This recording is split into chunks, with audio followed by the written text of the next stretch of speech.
balik lagi sama aku Fadila Pujianti.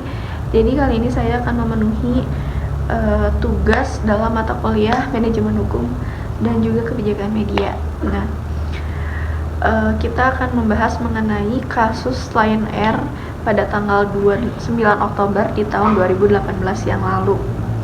Nah, insiden itu bukan hanya memakan korban jiwa yang banyak, tetapi juga menjadi krisis media yang menyangkut paut dengan reputasi perusahaan Lion tersebut.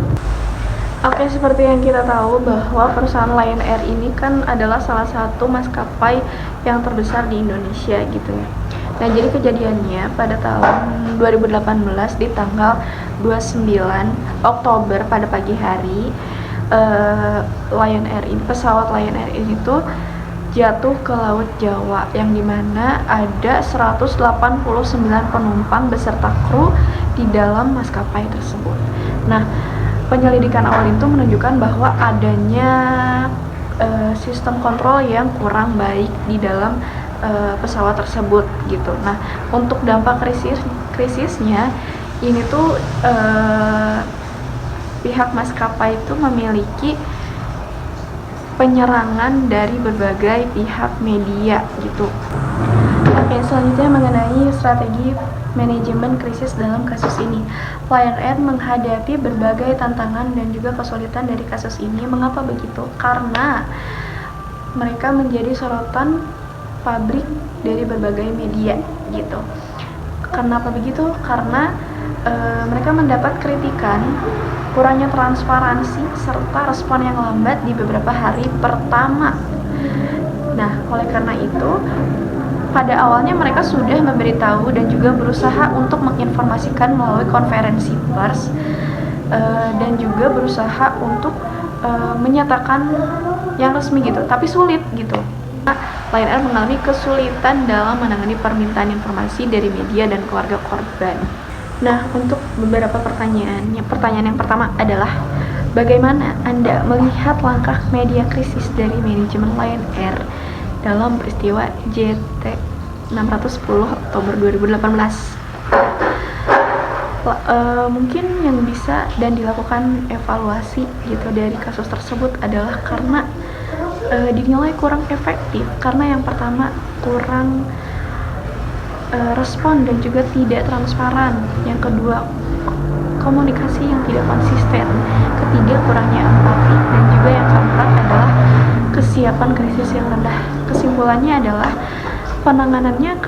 penanganan krisis ini tuh mendapatkan citra yang buruk, reputasi yang buruk untuk Lion Air gitu, karena lemahnya strategi komunikasi dan kurangnya empati terhadap beberapa korban yang mempertanyakan soal keselamatan yang ada di maskapai tersebut gitu. Untuk pertanyaan yang kedua, apa yang Anda lakukan jika Anda adalah tim media krisis Lion Air dalam peristiwa JT610 Oktober pada tahun 2018? Mungkin yang saya lakukan adalah, yang pertama, aktifkan tim tanggap krisis. Jadi seperti juru bicara resmi gitu buat pusat informasi dan juga posko keluarga. Yang kedua, komunikasi transparan dan juga empati. Seperti update rutin, akui tragedi, dan sampaikan empati dengan tulus terhadap keluarga dari beberapa korban tersebut gitu. Atau fokus pada keluarga korban, sediakan hotline, pendampingan psikologis dan juga informasi pribadi. Yang keempat, kolaborasi dengan pemerintah, terbuka terhadap penyelidikan, dukung transparansi. Yang kelima adalah pulihkan kepercayaan publik, audit keselamatan, perbaiki sistem kontrol dalam maskapai tersebut, dan juga jalankan kampanye pemulihan citra.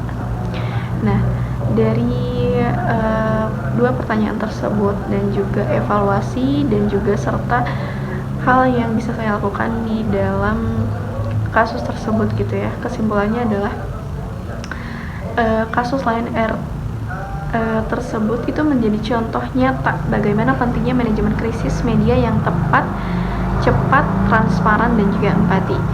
Penanganan yang lambat dan minim akan mendapatkan reputasi yang buruk bagi perusahaan tersebut, yang dimana perusahaan tersebut adalah maskapai terbesar di salah satu Indonesia gitu ya.